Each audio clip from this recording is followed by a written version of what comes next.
Hello, hello. So the thing is, we are again on the topic discussions of a subject data analytics. In the second unit, we have a topic like data analysis, and we have a intro concepts of the regression modeling, multivariate analysis, Bayesian modeling, inference, and Bayesian network, support vector, and kernel method. Like this, we have intro concepts of this thing. For a kind information, I want to let you know that this all thing belongs to under the banner of machine learning. Actually, it's actually a machine learning. Okay, these are concepts used in the machine learning. Okay, so to understand the machine learning, let's have a slide. And understand what really the machine learning is all about. Okay, this slide is an old slide of University of IU. I'm using it for our learning purpose because it will give us the basic structure how machine learning starts itself.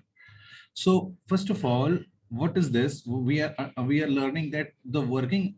It is what is machine learning is all about. Machine learning is a subfield of an artificial network. So artificial network is a superset of machine learning. End of the day, whatever analysis we are doing, so it's coming under the bracket of the artificial intelligence. Okay. So machine learning, artificial intelligence, big data, data analytics, all are the things like they are very much interconnected.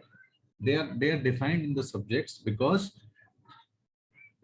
we need to understand in a small units, so we can able to connect it as a system, and when we are going to apply that in the application, there is no constraint like this is artificial intelligence, this is deep learning and all. बस it's all about application module. हम कैसे ले रहे हैं, कैसे application module को देख. तो यहाँ पे ये कहते हैं working hypothesis of artificial intelligence computational. ठीक है, तो कंप्यूटेशन के लिए ये क्या यूज कर रहे हैं यहाँ पे देखो, कॉग्निशन. और कैलकुलस में क्या यूज, कैलकुलस को कहाँ यूज कर रहे हैं, फिजिक्स में. जैसे हम कैलकुलस को फिजिक्स में यूज करते हैं, जैसे हम अपनी फिजिक्स को से चीजों को निकालने के लिए कैलकुलस को यूज करते हैं, ऐसी यहाँ पे कंप्यूटेशन को कॉग्निशन. कॉग्निशन मतलब होता है, कॉग्निशन का मतलब क्या होता है जानते हैं? कॉग्निशन का मतलब होता है कि आप कैसे इंटरेक्शन करते हैं अवेलेबल डेटा में. तो यहाँ पे जो कंप्यूटेशन है उस मतलब हमको निकालना रहता है कॉग्निशन. देखिए मैं आपको कॉग्निशन के पहले बारे में, कॉग्निशन के बारे में मैं बहुत साफ साफ बताता हूँ. कॉग्निशन का मतलब होता है क्या होता है. Cognition is a very important term.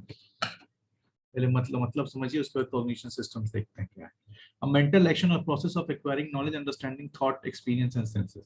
तो यहाँ पे कॉग्निशन क्या है कि एक मनुष्य कैसे नॉलेज को लेता है, ये है यहाँ पे कॉग्निशन. ठीक. अब कॉग्निशन सिस्टम्स क्या होते हैं, जो एआई सिस्टम्स जो होते हैं. Cognition system, a category of technology that use cognitive computing, natural language processing, and machine learning to enable people and machine to interact more naturally and extend magnify human expertise and cognition. तो एक चीज क्या हो गई cognition, और दूसरी चीज क्या हो गई कॉग्निशन सिस्टम. कॉग्निशन मतलब क्या है कि mental process of acquiring knowledge, और दूसरा उसके बाद हम इस कॉग्निशन सिस्टम हमको चाहिए क्यों होता है कॉग्निशन, क्योंकि हम कॉग्निशन सिस्टम बना रहे होते हैं. Okay, let's go. इसीलिए एआई का पार्ट. ठीक है, अब इसमें हमको क्या सोचना होता है, how do we perceive, how do we learn, how हम कैसे देखते हैं किसी चीज को, हम कैसे याद करते हैं, हम कैसे रीजन करते हैं, हम कैसे डिसीजन बनाते हैं, हम कैसे प्लान करते हैं, हम कैसे एक्ट करते हैं, हम कैसे क्रिएट करेंगे, हम कैसे कम्युनिकेट करते हैं. ये सब हमको पहले अपने बारे में समझना होगा as a thought process, as cognitive science में, कि भाई हम कैसे करते हैं. Then we will have a theory of learning when we have precise information modeling for the learning. हम अपनी theory of learning मतलब जो दिमाग किस हिसाब से चलता है उसको हम कहते हैं theory of learning. उसको हमको क्या बनाना पड़ेगा, उसको उस theory of learning को समझने के लिए हमको एक precise information बनानी पड़ेगी.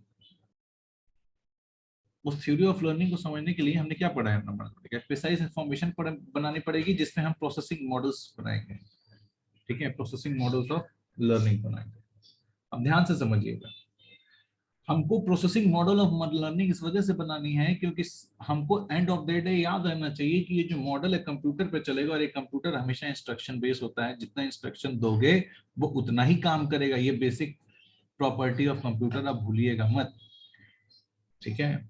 तो और ये जो मॉडल है इसको हमको इम्प्लीमेंट करना पड़ेगा इंस्ट्रक्शन फॉर्मेट में। तो कलेक्शन ऑफ इंस्ट्रक्शन क्या है?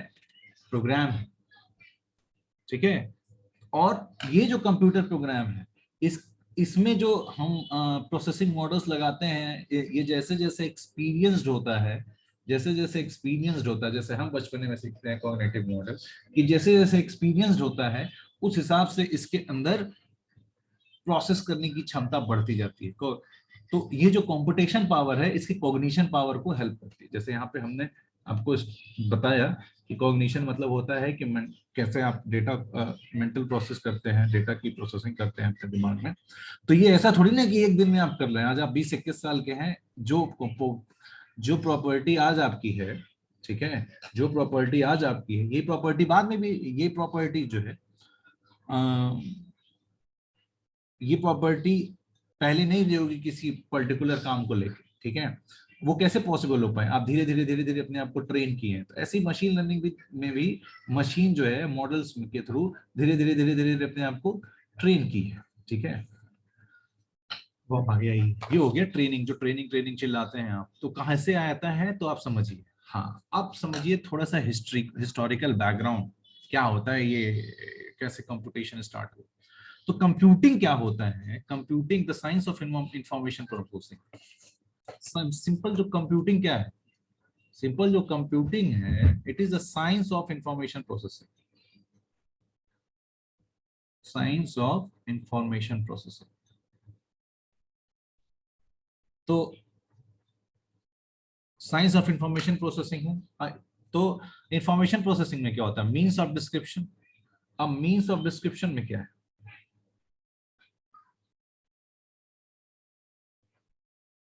Science, numbers, alphabets, writing, language, ठीक है। साइंस, नंबर्स, अल्फाबेट, राइटिंग और लैंग्वेज। तो डिस्क्रिप्शन में क्या क्या चाहिए? वो साइंस होगा, नंबर होगा, अल्फाबेट होगा, राइटिंग होगा, लैंग्वेज होगा। जो हम अपने एल्गोरिथम में जो भी एल्गोरिथम पढ़े हैं, जिसको हम एस सपोर्ट वेक्टर कह रहे हैं, जिसको मल्टीवेरिएट कह रहे हैं, जिसको हम बाइसियन कह रहे हैं, चाहे जिसको हम रिग्रेशन एनालिसिस कह रहे हैं, आप उसमें क्या करते हैं? इन्हीं साइंस, नंबर्स, अल्फाबेट और राइटिंग लैंग्वेज को जो अलग जो डेटाबेस में जो जब बिग डेटा को हम कनेक्ट कर रहे हैं, database various data warehouses को कनेक्ट कर रहे हैं अपने अपने लोकेशन उनकी स्टेशनरी पोजीशंस में, और उसकी माइंड करने की कोशिश कर रहे हैं। मतलब data warehousing, data ware पहले कॉन्सेप्ट क्या पढ़ना पड़ेगा? डेटा वेयर हाउसिंग, ठीक है।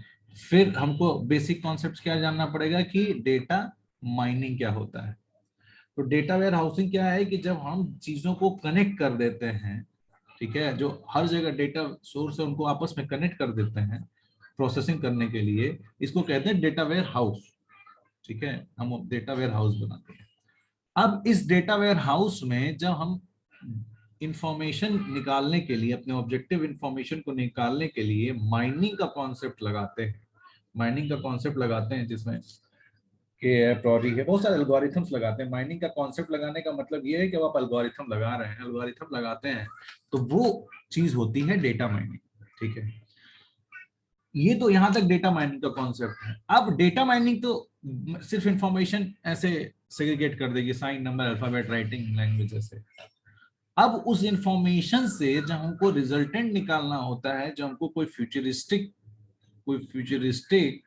काम करने के लिए, जब हमको एक प्रोबेबिलिस्टिक मॉडल डेवलप करना पड़ता है, तो प्रोबेबिलिस्टिक मॉडल डेवलप करने के लिए हमको काम करना होता है अपने मॉडलिंग, रिग्रेशन मॉडलिंग, आपका मल्टीवेरिएट मॉडलिंग, आपका बेसियन मॉडल। ये चीज हम पहले आपको बता सकते थे, लेकिन अगर हम पहले बताते तो आप कनेक्ट ही नहीं कर पाते कि ये क्या भला है बेसियन मॉडल, क्या भला है रिग्रेशन एनालिसिस, ये है क्या। एक्चुअली ये स्टैटिस्टिक्स है, सिंपल समझिए, ये स्टैटिस्टिक्स है जिसका बहुत बड़ा रोल प्ले है, जो करना ही पड़ेगा आपको, जिसको करना एल्गोरिथम में, स्टैटिस्टिकल एल्गोरिथम में जिसको आप रोल प्ले करेंगे। ये 98 से चला आ रहा है। बिग डेटा का कॉन्सेप्ट 98 से चला रहा है, जो पिछले क्लास में मैंने आपसे डिस्कस किया था कि 98 में किसी ने सोचा कि इसको कैसे कनेक्ट किया जाए, तो उन्होंने ऐसे कनेक्ट कर दिया। मतलब मसला ये है, ठीक है। अब थिंकिंग करने के लिए हमने लॉजिकल इंटरफेरेंस का यूज किया। लॉजिकल इंटरफेरेंस का मतलब वही कि हम कैसे प्रोग्राम लगाते हैं। तीसरा चीज होती है इफेक्टिव प्रोसीजर पर लॉजिकल इंटरफेरेंस के लिए क्या करते हैं, हम प्रोग्राम्स बनाते हैं। यूनिवर्सल डिस्क्रिप्शन सिस्टम्स के लिए क्या करते हैं, प्रोग्राम और कंप्यूटर्स का यूज करते हैं। पार्सिंग डिस्क्रिप्शंस के लिए क्या करते हैं, हम ग्रामर्स करते हैं। ग्रामर अगर आपको समझना होगा तो ग्रामर ग्रामर अगर आपको समझना होगा तो आपने TOEFL सब्जेक्ट पढ़ा, ठीक है। अब आप आइए उसके सेंस, उसके सेंस में, उसके डिस्क्रिप्शन में सेंस आए तो हम सिमेंटिक एनालिसिस करते हैं। अब सिमेंटिक एनालिसिस का मतलब आप ये समझिए कि जो वेब 2.0 है वो भी सिमेंटिक वेब कहा जाता है। जो वेब 2.0 है उसको भी हम सिमेंटिक वेब कहते हैं। क्यों? क्योंकि वो मतलब समझने के लिए काम आता है, तो सिमेंटिक वेब इसको कहते हैं, ठीक है। अब आप आगे आइए, इंफॉर्मेशन कंटेंट फॉर डिस्क्रिप्शन, तो वो इंफॉर्मेशन होती है। कॉम्प्लेक्सिटी ऑफ डिस्क्रिप्शन कैसे होता है, तो यहाँ पे उन्होंने एग्जांपल दिया है भाई, कोलमोगोरोव एक साइंटिस्ट है, उनकी कॉम्प्लेक्सिटी का हम कैलकुलेशन कर रहे हैं। ये 2010 की बात है, इनके कोर्स स्ट्रक्चर की बात है। लेकिन ये कोर्स स्ट्रक्चर बहुत अच्छा है, हमको गो थ्रू होना चाहिए, इसीलिए मैं आपको एक बार शो कर दे। हम बहुत तेजी से ग्रो थ्रू हो जाएंगे, जिससे हमको बहुत ही अच्छा आइडिया हो जाएगा कि आगे चीजें कैसे होती है। अब आप आगे, अब डिस्क्रिप्शन का मतलब क्या है, नंबर काउंटिंग, राइटिंग साइंस जो पहले इजिप्ट में थे, इंडस में थे, पोजिशनल नंबर सिस्टम बेबीलोन में अलग था, अल्फाबेट राइटिंग्स अलग, हर हर सिविलाइजेशन में अलग रही है। ग्रामर संस्कृत में थी। Tools of calculation Chinese, abacus, Indian, zero algebra and first algorithm में। जीरो अलजेब्रा और फर्स्ट एल्गोरिथम हमको भारत में मिलता है, अरेबिया में के कल्चर में मिलता है। बाइनरी नंबर सिस्टम क्या है, जो आपके बाइनरी नंबर सिस्टम क्या है, बाइनरी नंबर सिस्टम ये है कि जो आपके कंटेंट जो चाइना में है, यूरोप में यूज हुआ था, 0-1 सिस्टम जो है। यूनिवर्सल डिस्क्रिप्शन सिस्टम्स क्या है, ये टर्निंग साहब जो है, टर्निंग साहब की एक थीसिस है, यूनिवर्सल डिस्क्रिप्शन सिस्टम, 1936 में टर्निंग साहब पढ़े थे। ये सब चीज आप पढ़े होंगे अपने TOEFL में, theory of automated formal languages में। तो उस मीन्स ऑफ डिस्क्रिप्शन, ये जो कंप्यूटर को मीन्स ऑफ डिस्क्रिप्शन समझाने के लिए जो सेट एंड रूल्स हैं, वही theory of automated formal languages है, ये आप जान जाइए। आप आगे आइए, ठीक है। अब मीन्स ऑफ थिंकिंग क्या है, लॉजिक है, इन्फरेंस है। तो ग्रीस में फिलोसफर्स हुए थे, प्लेटो हुए, एरिस्टोटल हुए, हमारे यहाँ पाणिनि है, गौतम है, नागार्जुन है। इन्होंने सोचा और नए नए चीजों को इन्फर किया और आप सोसाइटी को दिए, जिससे सोसाइटी उस पर बुद्धि लगा के आगे बढ़े। अब जैसे प्लेटो ने कहा था, what is that can properly be called true और फॉल्स। कौन चीज ऐसी है जिसको प्रॉपरली, अब जैसे कहते नहीं अच्छा लड़का है, ये अच्छी लड़की है, भाई क्या क्राइटेरिया आपका अच्छा लड़का और अच्छी लड़की का? हाँ, तो प्रॉपरली ट्रू और फॉल्स कुछ नहीं है। What is the nature of connection between the assumption of valid arguments and it's calculation, से कैसे क्या नेचर है, क्या assumption है, क्या उनका आर्गुमेंट है। What is nature of definitions, ठीक है, क्या उनका नेचर है, किस हिसाब के एनवायरमेंट में है। तो बहुत सारी चीजें देखनी पड़ती है। अब हम देखते हैं कि उसने सामने वाले को थप्पड़ मारा, तो उसके बैकग्राउंड में जाते हैं, क्या चीज हो रही है, उसके बैकग्राउंड में हम चीजों को समझते हैं, नहीं समझते हैं ना, ठीक है। ऐसे मीन्स ऑफ थिंकिंग को कैसे हमने समझा, मीन्स ऑफ थिंकिंग एरिस्टोटल है साहब, कैटेगराइज किया उन्होंने, स्टडी टॉपिक बनाया, इंटरप्रिटेशन किया है, प्रायर एनालिटिक्स किया है, formal analysis of valid arguments. इसको आप डिस्क्रीट मैथमेटिक्स में पढ़े होंगे, वैलिड आर्गुमेंट्स की जो डिफरेंशिएशन, इसको आप डिस्क्रीट एल्गोरिथम में पढ़े होंगे। फिर एनालिटिक्स आपने बनाई, स्टडी ऑफ साइंटिफिक डेमोन्स्ट्रेशंस, कैसे साइंटिफिक डेमोन्स्ट्रेशंस किया जाता है। फिलहाल कोहारेजमी ने कैसे न्यूमेरिकल अलजेब्रिक कैलकुलेशंस बनाई, ठीक है। अब आप आगे आइए, डेस्कार्टेस साहब ने कॉम्बिनेटोर सिस्टम बनाया, फिर हॉब्स साहब हैं जो एनालॉग अर्थमेटिक में थिंकिंग रूल बेस्ड प्रोसेस लाए, फिर लेबनीज साहब जनरल मेथड लाए। फिर आते हैं कंप्यूटिंग के बाद, जिसको कहते हैं यूनिवर्सल डिस्क्रिप्शन सिस्टम्स। बोले ने अलजेब्रिक अप्रोच को लॉजिक में चेंज किया, फिर बड़े सारे साइंटिस्ट आए, इनको आप पढ़िएगा, ये PPT में आपको भेज दूंगा कि कैसे कैसे इन्होंने चीजों को बढ़ाया। फिर कैसे यूनिवर्सल डिस्क्रिप्शन सिस्टम्स में ट्यूरिंग मशीन का निर्माण हुआ। ट्यूरिंग मशीन आप पढ़े हैं अपने 4th सेमेस्टर के सब्जेक्ट में एज अ सब्जेक्ट, कि effective procedure is a recipe for transforming a string to letter into string of letters. और स्ट्रिंग ऑफ लेटर्स को जो परफॉर्म करते हैं उसको कहते हैं theory of Turing machine. Turing machine कैसे काम करती है, तो इसके टपल होते हैं, 7 टपल होते हैं, और उस 7 टपल की डेफिनेशन है। अब आप आगे आइए, कंप्यूटेशनल यूनिवर्सल डिस्क्रिप्शन में ट्यूरिंग मशीन कैसे फॉर्मलाइज करती है नोटेशंस को इफेक्टिव प्रोसीजर्स में। ठीक, अब ट्यूरिंग मशीन की बात छोड़ते हैं, अब कंप्यूटेशनल थिंकिंग पे आते हैं सीधे। ट्यूरिंग मशीन हम मान लेते हैं कि आपको एक बार समझ में आएगा कि ट्यूरिंग मशीन क्या है, लेकिन अगर आप थोड़े भी अगर इंटेलेक्ट अगर है तो प्री रिक्विजिट समझते जाइए। प्री रिक्विजिट्स क्या है? डेटाबेस के कॉन्सेप्ट्स, डीबीएमएस। प्री रिक्विजिट्स क्या है कि आप डेटा वेयर हाउस के कॉन्सेप्ट जानेंगे। प्री रिक्विजिट्स क्या है कि आप डेटा माइनिंग जानिए। ये तो डेटा का सीरीज होगी। अब मैथ्स की सीरीज में जानिए। मैथ्स की सीरीज में क्या है कि आप थोड़ा सा ये जानिए कि कंप्यूटर कैसे मैथमेटिकल नोटेशन को प्रोसेस करता है, मतलब आप टॉफल जानिए। आप कैसे उस प्रोसेसिंग यूनिट से कैसे काम करते हैं, तो आप थोड़ा सा यहाँ से टॉफल से आप ग्रामर से जान जाइए। ठीक है, अब आप कंप्यूटर साइंस की और भी विधाएं हैं जिनको आप जानना पड़ेगा। जैसे अब एक होता है डेटा स्ट्रक्चर और एक होता है डिस्क्रीट मैथमेटिक्स। डेटा स्ट्रक्चर और एक हो गया डिस्क्रीट मैथमेटिक्स। टॉफल data structure, discrete mathematics, DBMS data warehouse, data mining. और मैथ्स में आपको मैथ्स फोर्थ मैंने जो आपको दिखाया था, मैथ्स फोर्थ में चाहिए statistical analysis. Statistical analysis guys, इतनी सारी चीजें अगर कोई बंदा जानेगा तब तो वो कंप्यूटेशनल थिंकिंग के डोमेन को समझ पाएगा। इसीलिए इसीलिए ये क्या है कि हमने इन सब चीजों को, जो हमारे साइंटिस्ट हैं उन्होंने डिफरेंट डिफरेंट मॉडलिंग सिस्टम्स में डाल दिया। इसीलिए जब आप किसी वेबसाइट पर विजिट करते हैं, जैसे पिछली बार हम लोग विजिट किए थे सपोर्ट वेक्टर के लिए, उन वेबसाइट्स में जब हम विजिट करते हैं तो हम लोग साफ साफ देखते हैं कि वो सीधे हमसे कहते हैं कि जी ये डाउनलोड कर लो, पाईचार्म डाउनलोड कर लो, सीधे आप इसके किट से और डिफरेंट डिफरेंट डेटा के सपोर्टिव ऑर्गेनाइजेशन से उनसे डेटा डाउनलोड कर लो और जी अपना काम करो, आगे बढ़ो, जो आपको काम करना आगे बढ़ो। लेकिन उसके पीछे की साइंस क्या है, वो ये है, ये मैं आपको बताना चाहता हूं, जिससे आपका दिमाग खुले और आप जब आप काम करने जाए तो उस प्रोसेस में जब कुछ चीजें ना समझ में आए तो आप कैसे उसको समझेंगे, ये हम बताना चाह रहे थे। तो कंप्यूटर साइंस क्या है? Computer science is a science of information processing. ठीक है, यूनिवर्सल मीडियम में क्या है कि आप creation, representation, analysis, synthesis, communicating और इंफॉर्मेशन रिच आर्टिकल बनाते हैं, जिसमें डेटा और नॉलेज को साइंटिफिक थ्योरीज के थ्रू आप उसको प्रोसेस करते हैं। आप हिस्ट्री कर सकते हैं, कल्चर कर सकते हैं, आर्ट कर सकते हैं, म्यूजिक कर सकते हैं। क्योंकि मैं पर्सनली सोचता था कि भाई मैं क्या लर्निंग एल्गोरिथम बनाऊं, मैं क्या मॉडल बनाऊं। भाई हम मॉडल कुछ भी बना सकते हैं।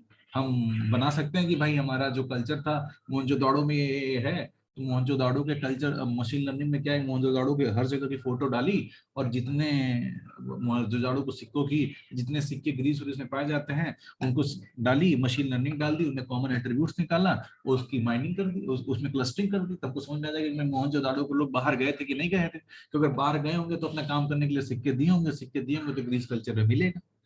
तो देख रहे हैं, ये एक्सप्लोरेशन, ये एक्सप्लोरेशन। ठीक है, ऑर्डरली फॉर्मुलाइजेशन करने से अब हमको कॉग्निटिव कैसे हम परसीव करते हैं, कैसे लर्न करते हैं, कैसे रीजन करते हैं, कैसे डिसीजन बनाते हैं, कैसे एक्ट करते हैं, कैसे क्रिएट करते हैं, कैसे कम्युनिकेट करते हैं। ठीक है, ये सब चीजें हमको समझना होता है और किस हिसाब से हम टर्मिनल सिंबल्स कहते हैं।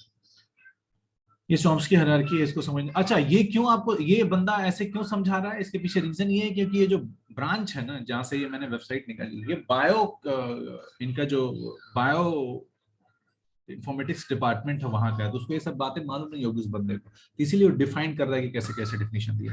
प्रोपोजिशन लॉजिक मुझे पता है कि आपको पता होगा, जो आपने डिस्क्रीट मैथमेटिक्स में पढ़ा होगा, और सेंटर रिसीवर शैनन थ्योरी पढ़ी हुई, शैनन कोडिंग थ्योरी, कैसे आपस में ये डेटा को एक्सचेंज करते हैं। ठीक, अब क्वेश्चन आता है, why to study machine learning.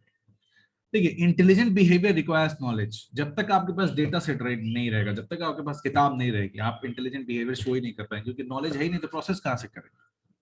ठीक है, तो मेडिकल डायग्नोसिस में हमारे पास डेटा बहुत ज्यादा है, तो उसमें हम इंटेलिजेंट इन्वायरमेंट डाल के हम उसमें डायग्नोसिस कर लेते हैं।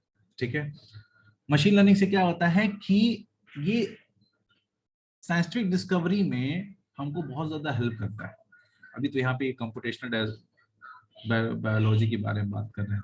और मशीन लर्निंग के कॉन्टेक्स्ट में क्या क्या इन्फॉर्मेटिक्स है, कीम इन्फॉर्मेटिक्स है, न्यूरो इन्फॉर्मेटिक्स है, सिक्योरिटी इन्फॉर्मेटिक्स है, मेडिकल इन्फॉर्मेटिक्स है, एग्रीकल्चर इन्फॉर्मेटिक्स है, इकोलॉजिकल इन्फॉर्मेटिक्स है, सिस्टम बायोलॉजी है, computer science, cognitive science, statistics और मैथमेटिक्स। क्या क्या चाहिए, कम जरूरत क्या है मशीन लर्निंग की, कंप्यूटर साइंस, कॉग्निटिव साइंस मतलब साइकोलॉजी थोड़ा सा, स्टैटिस्टिक्स और मैथमेटिक्स। ये बहुत इंपॉर्टेंट चीज है, ये आप याद कर लीजिए, ये बहुत इंपॉर्टेंट चीज है। ठीक, फिर applied statistics, data mining, machine learning. Machine learning क्या चीज होती है, स्टैटिस्टिकल इंटरफेरेंस, डेटा स्ट्रक्चर और एल्गोरिथम।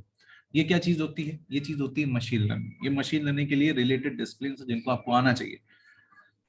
यहाँ से आप उठाते हैं small set of data set, यहाँ से लेते हैं large data set, computational and memory considerations, और कैसे आप उसको कैटेगराइज करते हैं, फिर आप आगे आइए। मशीन लर्निंग क्या है, machine learning is a program which learn from experience with respect to some class task T, perform measure P if performance as a measured by P on a task T in an environment Z improvise with experience E। तो उसको उन्होंने cancer के diagnosis से बताया कि अगर T का cancer diagnosis है तो a set of cancer diagnosis cases हैं, तो एक्यूरेसी कितना जो हमारी मशीन है वो डायग्नोसिस करके एक्यूरेसी दे पा रही है वो पी है, मेजरमेंट्स में नॉइजीनेस हो सकती है, और एम एक प्रोग्राम है जो जनरल पर्पस कंप्यूटर में यूज होता है। ऐसे बड़े सारे हम मशीन लर्निंग के हमारे में काम होता है, और उसका काम क्या होता है कि हम डेटा देते हैं लर्निंग कराने के लिए, जिसमें इन्फ्रेंसेस होते हैं और मेमोराइजेशन होते हैं, जिससे हम नॉलेज निकालते हैं, और ये आपस में फिर बार बार लूप स्ट्रक्चर में कनेक्ट होते हैं। ठीक है, अब कैनोनिकल लर्निंग प्रॉब्लम्स को हमने 3 टाइप में डिवाइड किया है, और इसको हम अगले वाले लेक्चर में डिफाइन करेंगे कि इसको हम कैसे करेंगे। सबसे पहला है सुपरवाइज लर्निंग, दूसरा है क्लासिफिकेशन, सुपरवाइज लर्निंग में क्लासिफिकेशन, रिग्रेशन और टाइम सीरीज प्रिडिक्शन जो हम सेकेंड यूनिट है डेटा एनालिसिस की। फिर अनसुपरवाइज लर्निंग में गिवन इनपुट्स में ऑटोमेटिक डिस्कवरी में representation of feature structure sector like clustering, outlier detection और compression. So this is what something introduction of machine learning for the topic we have learned. For next we will go further learning enhancing the further topics. Okay.